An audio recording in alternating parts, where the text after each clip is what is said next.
दक्ष news, सामान्यांच्या हक्कासाठी नेहमी दक्ष।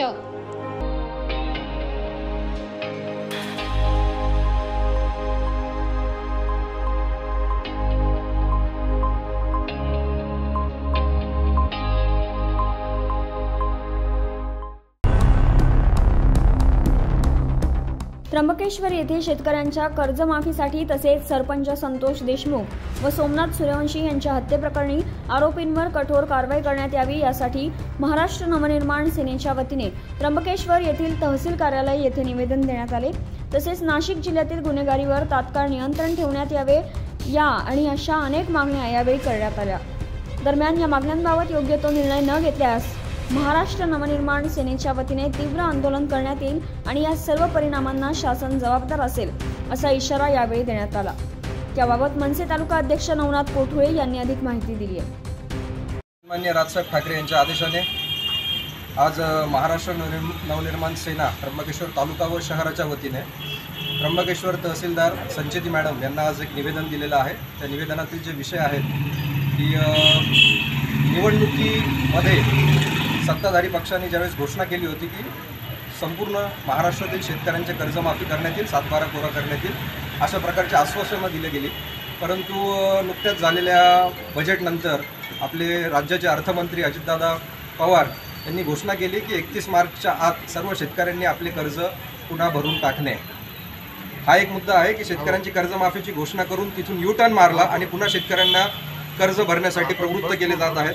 त्याच पद्धतीने 1 रुपयामध्ये जे काही पीक विमा कर्जाची योजना पंतप्रधान महोदयांच्या नावाच्या खाली जी काही योजना राबवली जात होती त्या योजनेमध्ये काही जिल्ह्यामध्ये घोटाळे झाले पीक विमामध्ये आणि त्या जिल्ह्याच्या घोटाळे झाल्याचा आधार घेत संपूर्ण महाराष्ट्रातील शेतकऱ्यांची पीक विमा कर्ज योजना जी काही होती ती शासनाने बंद करण्याचा निर्णय इथे घेतलेला आहे। तर ती योजना पुन्हा सुरुवात करण्यात यावी। 4 जिल्ह्यांचा किंवा 2 जिल्ह्यांमध्ये झालेल्या घोटाळ्याचा आधार घेत संपूर्ण महाराष्ट्रातील शेतकऱ्यांवर अन्याय होता कामा नये यासाठी एक निवेदन देण्यात आलेलं आहे। या ठिकाणी त्र्यंबकेश्वर तहसीलदार कार्यालयामध्ये आम्ही महाराष्ट्र नवनिर्माण सेनेचे पदाधिकारी व महाराष्ट्र सैनिक या ठिकाणी निवेदन देण्यासाठी व आंदोलन करण्यासाठी आलेलो आहे। आंदोलनाचे मुद्दे आमचे आहेत। सगळ्यात महत्त्वाचा आणि ज्वलंत मुद्दा पहिला शेतकऱ्यांची कर्जमाफी।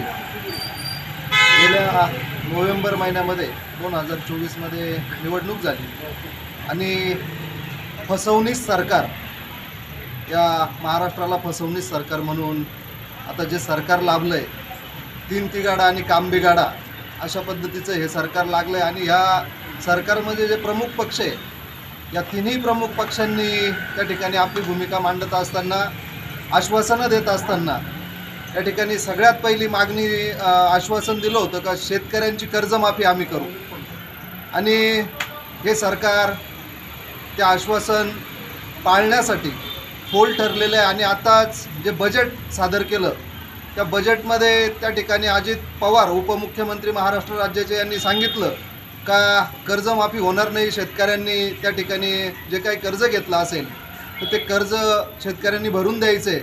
तर अशा पद्धतीने यांनी U-टर्न घेण्याचे कामं वेळोवेळी केलेले आहेत। आणि हे सगळ्यात मोठं जे आत्ता त्यांनी जो U-टर्न घेतला शेतकऱ्यांच्या कर्जमाफीचा, तर आमची सगळ्यात पहिली मागणी अशी आहे का ते जे काही कर्जमाफीचं आश्वासन तुम्ही दिलं होतं ती कर्जमाफी संपूर्ण महाराष्ट्राला झालीच पाहिजे। मात्र आता याबाबत शासन योग्य तो निर्णय घेणार का याकडे सगळ्यांचंच लक्ष लागून आहे। प्रभाकर गारे, दक्ष न्यूज, त्र्यंबकेश्वर।